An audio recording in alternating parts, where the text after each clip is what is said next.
What could a murdered physicist in Massachusetts possibly have to do with a sealed door under the sands of Egypt?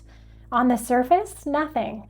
One is a 4,500-year-old chamber an archaeologist says he's about to open.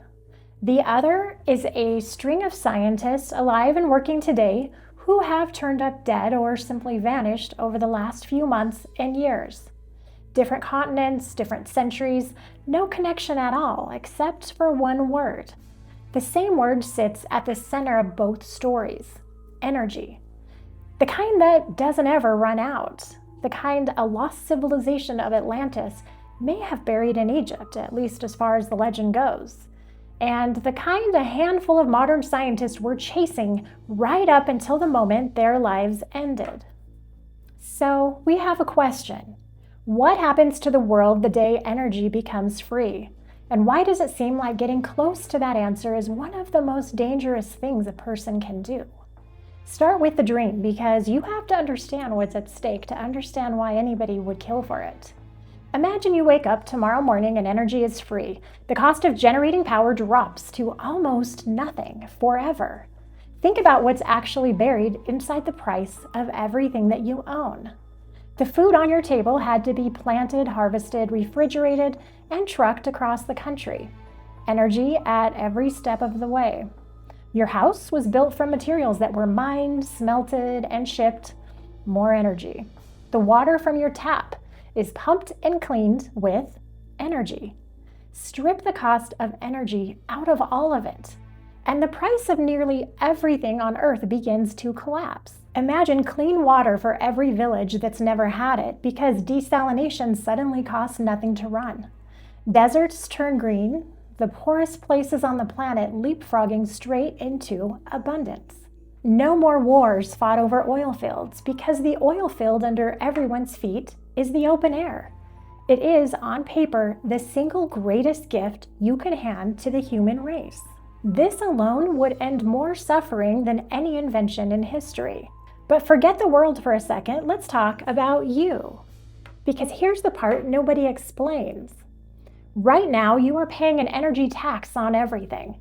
You just never see the bill because it's baked into everything that you pay, every price you pay. That gallon of milk costs what it costs because a tractor burned fuel to plant the feed, a truck burned fuel to haul the cattle, a refrigerator burned power to keep it cold, and another truck burned more fuel to bring it to your store. You're not paying for milk, you're paying for the energy it took to get the milk to you. Now pull that thread through your entire life. Your rent, your mortgage, the building was made of steel and concrete that had to be melted and cured in furnaces hotter than lava. Your clothes shipped across an ocean, your phone, your car, the lettuce in your fridge, the antibiotics at your pharmacy. Every single one carries a hidden energy cost, and you pay for it every day without ever seeing it line itemed. Economists estimate energy is woven into something like half of what anything costs by the time it reaches you. So now imagine that hidden tax dropping toward zero. Your paycheck doesn't change, but suddenly it buys 2, 3, 4 times as much. The electric bill that gnaws at you every month? Gone. Gas you pump twice a week? Gone. But it goes so much deeper than your utility bill. The groceries get cheaper because the farm and the trucks run on nothing. The rent eases because it costs almost nothing to build. Heating your home in January stops being a thing you ration. Air conditioning in August stops being a luxury. The quiet math you run in your head at the grocery store, can I afford the name brand? Should I put this back? That math gets a lot easier. And then one day, it's just gone. That's the real shift. Not flying cars, not science fiction. Just this, the constant low-grade financial fear that most people carry every day of their lives. The worry about bills, about gas, about getting through the month starts to lift. And for the first time in human history, the average person stops living one emergency away from disaster.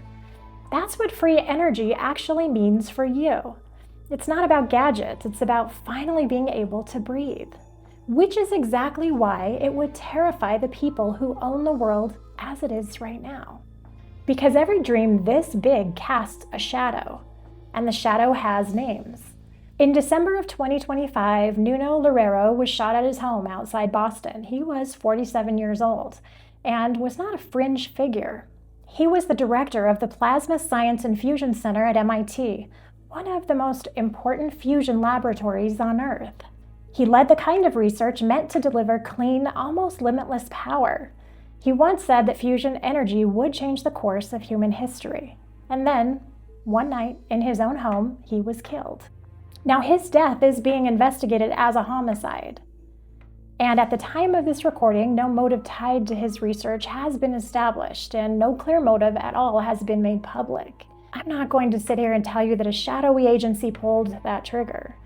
I won't do that to you, and I won't do that to him, but here's what makes it impossible to look away. Loureiro wasn't alone. In that same stretch of months, a cluster of scientists made headlines for dying or disappearing. A retired Air Force general who'd held senior roles in space research vanished in February, and as of this recording, has never been found. And in the world of cold fusion specifically, the original free energy dream, one of its most prominent researchers, Michael McCubre, passed away in 2025 after a battle with cancer. Any one of these on its own is just life. People die, people do go missing. Some of these cases are confirmed tragedies. Some are disappearances. Some have ordinary explanations. What's strange isn't proof of a plot. It's that the same conversation keeps circling back to the same three things: energy, secrecy, and what happens when powerful knowledge gets buried. And the cluster reportedly drew federal attention, which means it's no longer only conspiracy theorists who've noticed. And if you think this is new, it isn't. You can go back to 2004.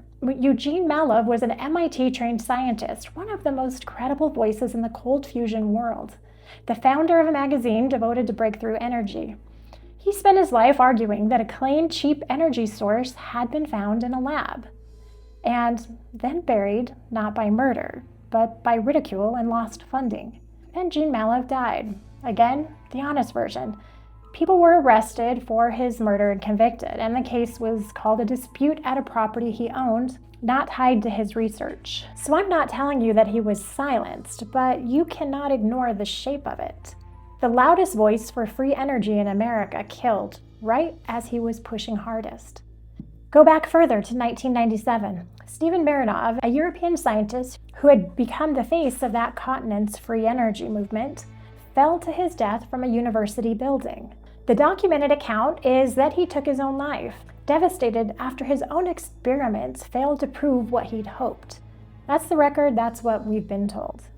But in the free energy world, his name just becomes one more entry on a list that just keeps growing. And that's the strange truth of this whole subject. You don't actually need to invent a conspiracy. You just have to lay the real names side by side. Marinov, Malov, and now Loureiro, and the others.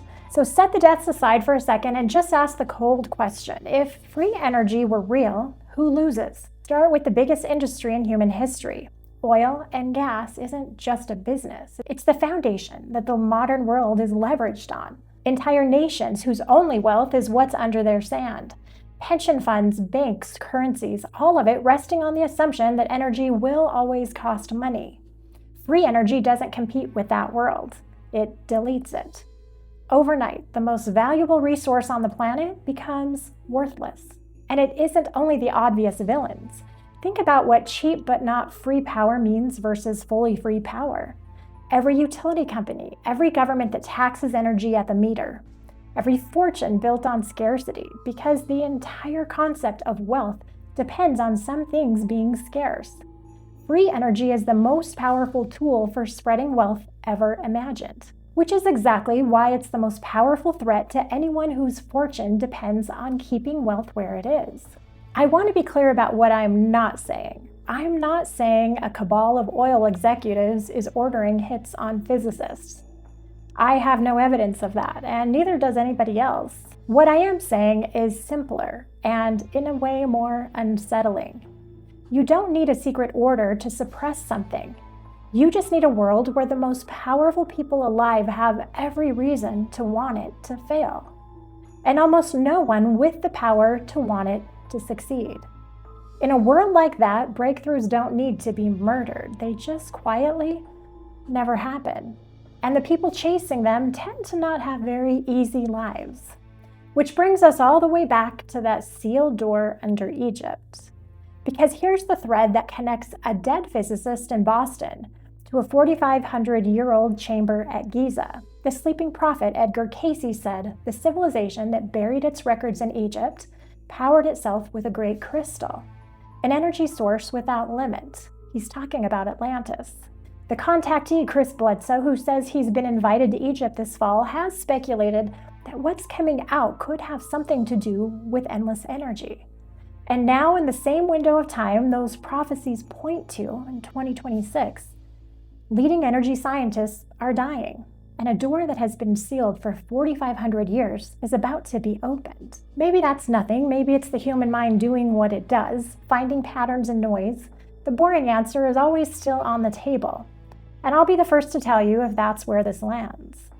But think about what Cayce actually claimed. He said the knowledge was sealed away on purpose, hidden until humanity was ready, locked to the calendar of the stars so that no king, no government, no empire could open it on their own schedule or keep it shut. If there is a free energy secret in human history, and if the powerful have always had every reason to bury it, then maybe the only way it ever survives is exactly the way the old prophecy describes. Not in a lab where it can be silenced, but in stone, underground, or locked for 4,500 years behind a stone door in a pyramid. If the prophecies are right, the time runs out this fall. The door is going to open in Egypt. Meanwhile, scientists who are chasing the same dream in modern day are dying mysteriously and vanishing. So for now, we're just waiting and we're watching to see what's coming out of Egypt, whichever way it falls. So stay close, because if that door opens onto what they say is down there, this stops being a story about the past. It becomes the biggest story of our lives. I'm Heather. This is Seriously Spooked. Thanks for watching. We will see you in the next one.